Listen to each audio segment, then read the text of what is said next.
The thing that I said is that as someone who is, I think, one of only like 3 Republicans or conservatives on this entire network, I always am concerned about the next generation coming up. Mm-hmm. And young people that are interested in conservative ideals only see this. They only see race baiting. They only see the Trump administration. And what Republicans should be most concerned about right now, well, from my perspective, is what comes next, because we will be out of power. All politics is cyclical. And at a certain point, you're going to have a bunch of millennials who think their entire Republican Party is someone who is, you know, the person in charge thinks that all communities of color are infested. And the CNN anchor who got emotional talking about his hometown, I think... Victor Blackwell. Yes, I think when you see people like that showing outward emotion anchors on air, I think you know that it's... Well, what's real...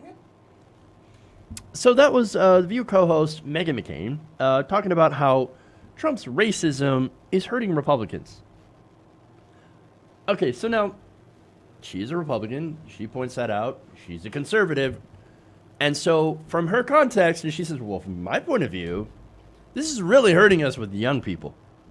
Is there anything that she talks about or anything from her perspective that doesn't actually involve something impacting her personally?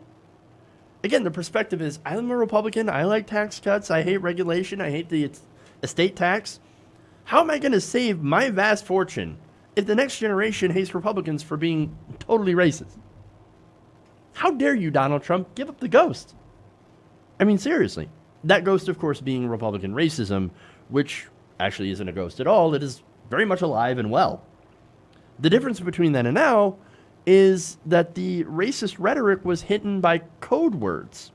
For example, urban, welfare queen, and thug. That's just 3 examples, right? Then, of course, we can talk about fraud, right? So Republicans talk about voter fraud all the time, right? Or they even talk about fraud in our welfare system. Now, when Republicans talk about fraud, they're not talking about the white couple in Alabama cashing their dead mom's Social Security checks. That is considered fraud. No, what they talk about is just black people being on welfare. Well, they're on welfare. There must be some fraud involved. Or when they talk about voter fraud, right? Now, their solution to the basically non-existent problem of voter fraud is to do things that would negatively impact black and brown communities, and to keep these people, including students as well, from voting. Why? Because they vote for most part for the Democrats. Again, modern Republicanism is rooted in racism, unfortunately. And why? They took over the racist mantle from the Dixiecrats. Those were the Southern Democrats who, when the Democrats decided to embrace, civil rights, they said, no, we're not in favor of civil rights at all. No, what we're going to do, we're going to switch over to the Republican Party. We're going to take it over. Now, if you didn't know that, it's because Republicans love to rewrite history. And there's no wonder why, because that same history saw Republicans successfully utilizing the Southern strategy. Fear and resentment of black people in order to win elections at the South and at the national level. That is a problem that is far beyond Donald Trump. And that has existed long before Donald Trump and unfortunately will exist long after Donald Trump. It actually created Trumpism. And so I love how Meghan McCain and a lot of these anti-Trump Republicans want to ignore that entire history because it's super inconvenient and lay the blame squarely at the feet of Donald Trump. Now, Donald Trump, is an old school racist, right? But he's not the source of the problem. He's a symptom of the disease.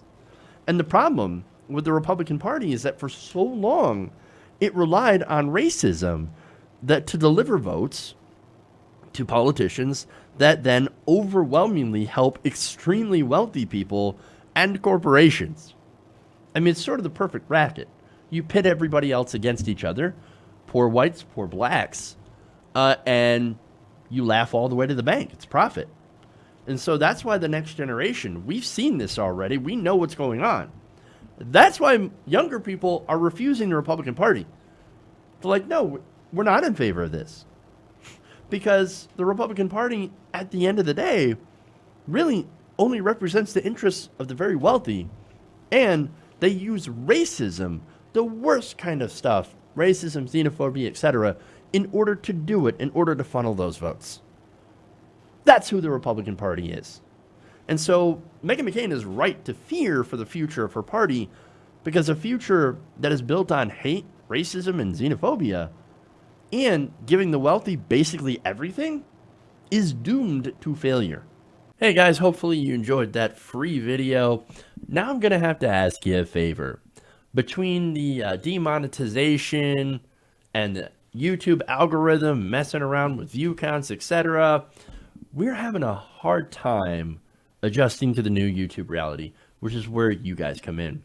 See, we have a Patreon, patreon.com/TYTNation, set up to help us rely on you guys, the viewers, instead of big corporate ads. Look, you know the show. You know I'm not in favor of big corporations anyway. So help us transition away from relying on the ad model to pay the bills and sign up to be a patron, patreon.com/TYTNation. That goes a long way to help us keep the lights on. And you guys will know that you're supporting independent, progressive media.